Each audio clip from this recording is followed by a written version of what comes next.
Hello everybody, this is GL1 and I'm here with my father T39, and today we have an interesting special treat for you.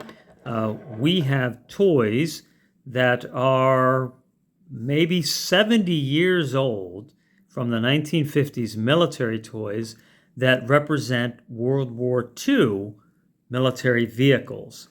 And what I can tell you about several of them is T39 gave me this group here when I was a kid, so that was about 40 years ago, and I played with them quite a bit, and I want to tell you what I can tell you about them, and then he will tell you or chime in on anything that I miss out on. So these are Dinky toys made in England, and some of them are also stamped Mechano. So if I remember, this one. Okay, so if you look on the bottom of this, let's see.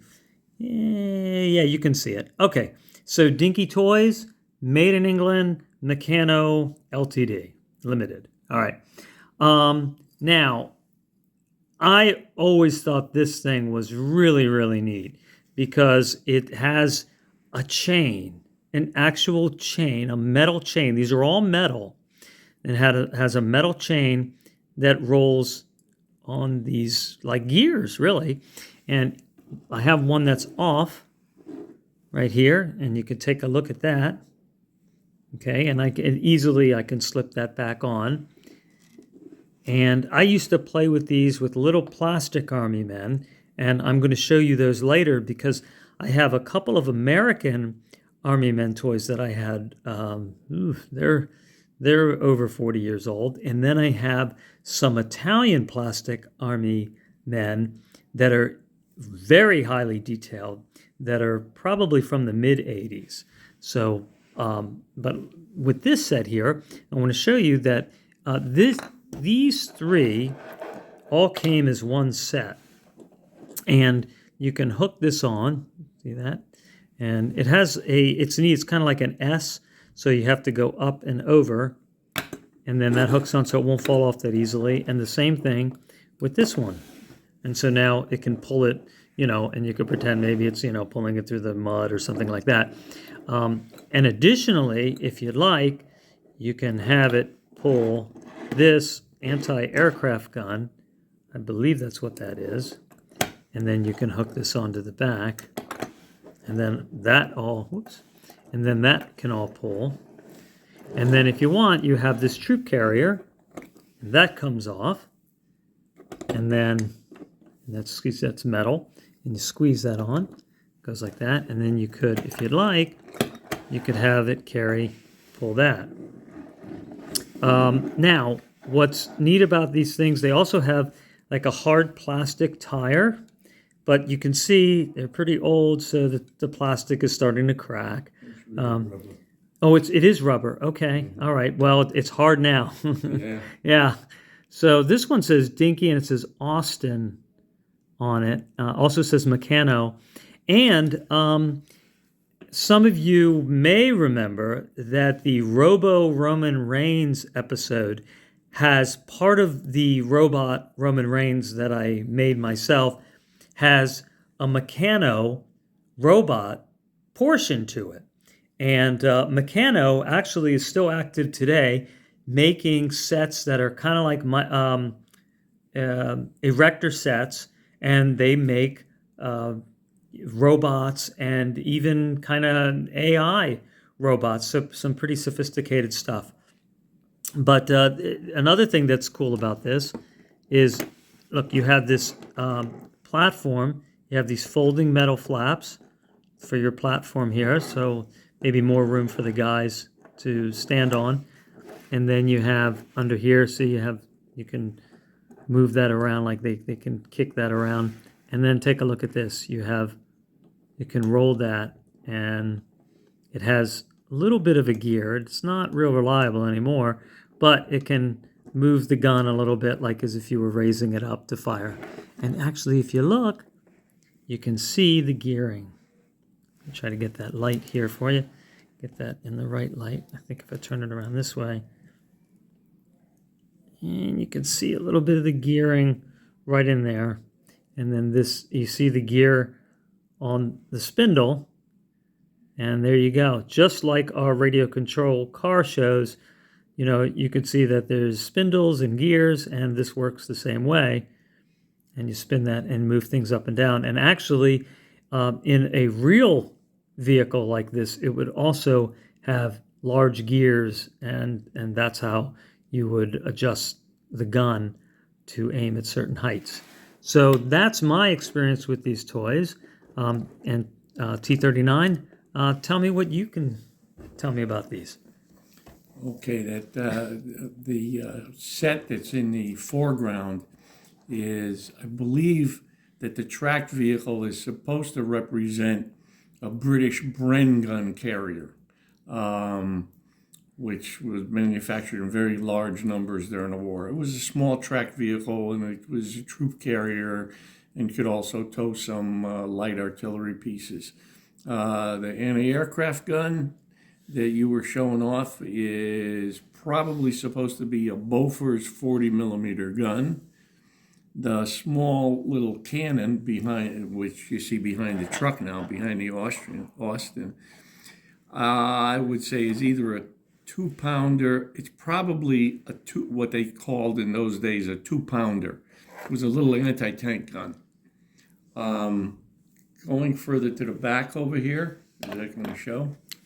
It does show, Okay. but I can get it even closer here. Is a staff car of some kind. I'm not too sure what make of vehicle it's supposed to represent, but it's a staff car.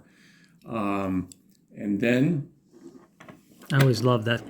I love the staff car because it's kind of like a big limousine. yeah, exactly. Yeah. And then there's the classic Jeep, World War II Willys Jeep. See the shovel? Yeah, I mean, it's got a lot of detail Yeah. for a small vehicle that size. Yeah. Get the back. The The Jeeps lights. were built by Willys. Actually, the first Jeeps were built by a company from Butler, Pennsylvania called Bantam Car Company. And they pioneered the Jeep, and then the Jeep was built by Willys and Ford. Oh. All of these toys were built by a company in England known as Lines Brothers.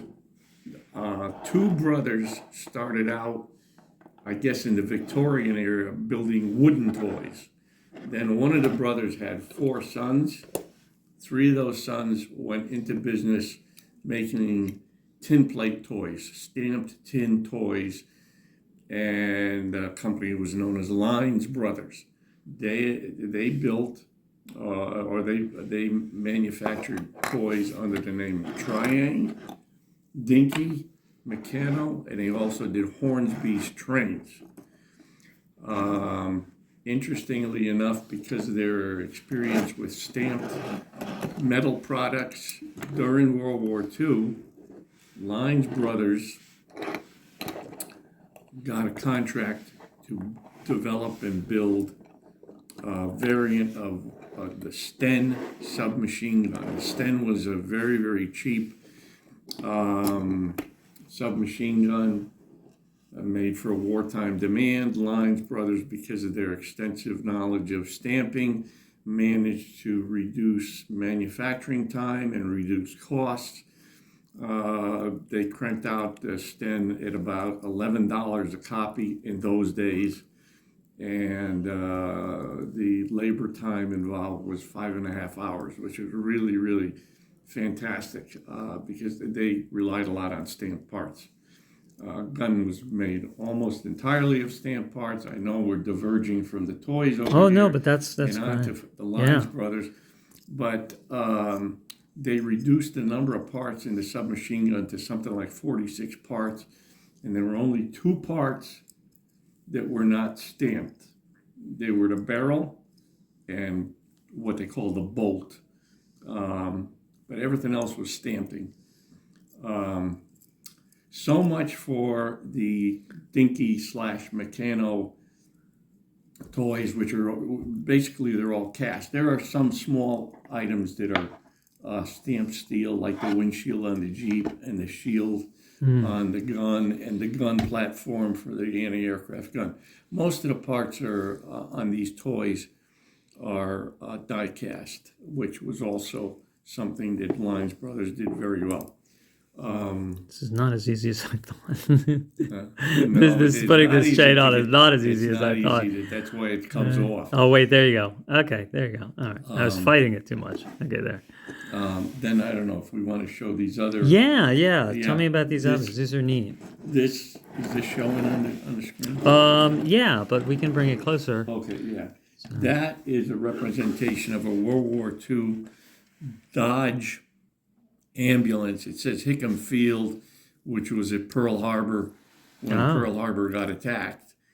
So that's presumably a representation of a van, or the usual configuration for that type of vehicle was an ambulance.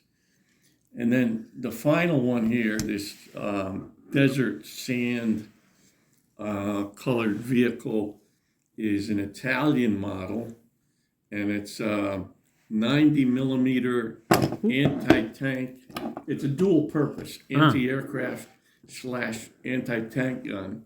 It's a very, very effective gun in the desert, and it's mounted on a Lancia 3 RO truck chassis. Lancia. And you can see it has stabilizers there to stabilize the gun when it's firing. It was a very, very effective weapon system. And that's about all I have to say about that. What do you have an idea what kind of millimeter this might be? I think I mentioned it before. I believe that's supposed to be a Bofors 40 millimeter. 40 millimeter, okay. Bofors was a Swedish gun maker. They developed a 40 millimeter anti-aircraft gun, and everybody used it, or a variant. The Allies used it, the British did. They used it as a ground mount. They used it on ships. I think the Germans had a variant of the Bofors. The Swedish, of course, used it. And it was a very, very popular, very, very effective anti-aircraft gun.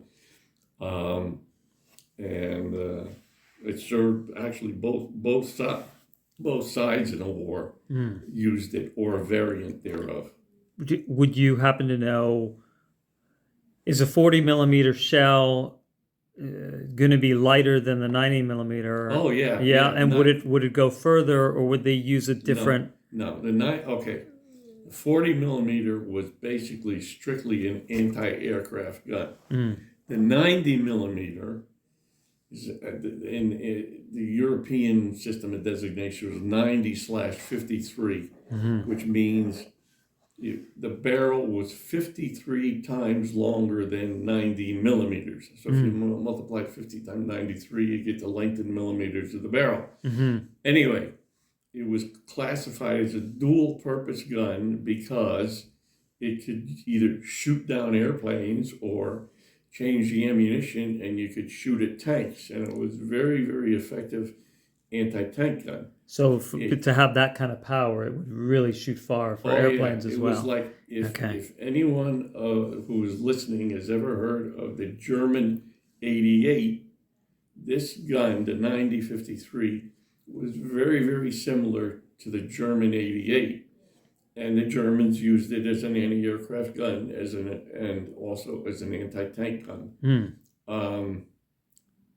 I once spoke to an Italian officer who had commanded a 90 millimeter gun battery during the war, and his comment was, if we saw a tank, it was dead, because it was a very, very effective weapon. Do you have any idea? I have no idea on how far an anti-aircraft, or how high something like it could shoot. That's a good question. I'm not too sure. And I wouldn't even hazard a guess, because I would throw people off. Yeah. Well, they can always look that up. But it was an effective anti-aircraft gun. And what made it a very, very good anti-tank weapon is it had what you call a flat trajectory. In other words, when you fire it, the bullet, the round, the shell, did not did not it flew flat. It flew straight You without didn't have to losing. arc it much. Yeah, it didn't lose height very easily. It was because it's a Because very it's high really velocity, fast. Exactly. very high velocity Right, shell. right. And let me explain that. So the reason why it's important to have a bullet or a rock, a missile, a bullet or a shell, Projectile. a projectile, because a rocket is different, a missile is different. Okay, but if you have a projectile and a gun, the faster the bullet is, things are falling at 32 feet per second squared, okay, or 9.8 meters per second squared. I know that any of you that are, taking physics would understand that. But you understand that when you drop something, it falls at a certain rate. And so if you shoot something, even though it's going forward, all right, you shoot, let's say you have a target that's 1,000 feet away, and you're shooting at it, the bullet is going down as it's moving across toward that 1,000-foot target. However, the faster the bullet is, the less it's going to move down because it's going to get to that 1,000 feet much faster. So you want to have a very, very fast projectile so that your aiming is more accurate. So that's an important understanding of, why it's important. So if somebody's a sniper, unfortunately these things have to happen. Somebody's a sniper and can shoot from a mile, 2, and I think maybe even 3 miles away at the very, exceptional, range that a gun can shoot, a handheld gun. That bullet has to be moving very, very fast in order for the person shooting it to not have to aim upward very much at all in order for it to get to its target before it actually starts to lose altitude and miss the target. So anyway, I just wanted to make that point because, on Toy Talk and Stuff, we get pretty scientific with these toys, and we're not leaving that trajectory of knowledge. So I want to thank you all for watching this segment. I want to thank you, my father, T39 over here, for giving his insight into these toys, very valuable. And when we come back, I'm going to show you these little plastic army men that are highly detailed that I got in the 80s and some that I don't know where I got them in the 70s, but I've kept a couple of them around ever since. So I'll be back soon with that extension. GL1 out and T39 as well. Want to say thanks? That's it. Oh, Yeah. okay. Bye-bye. Enjoy.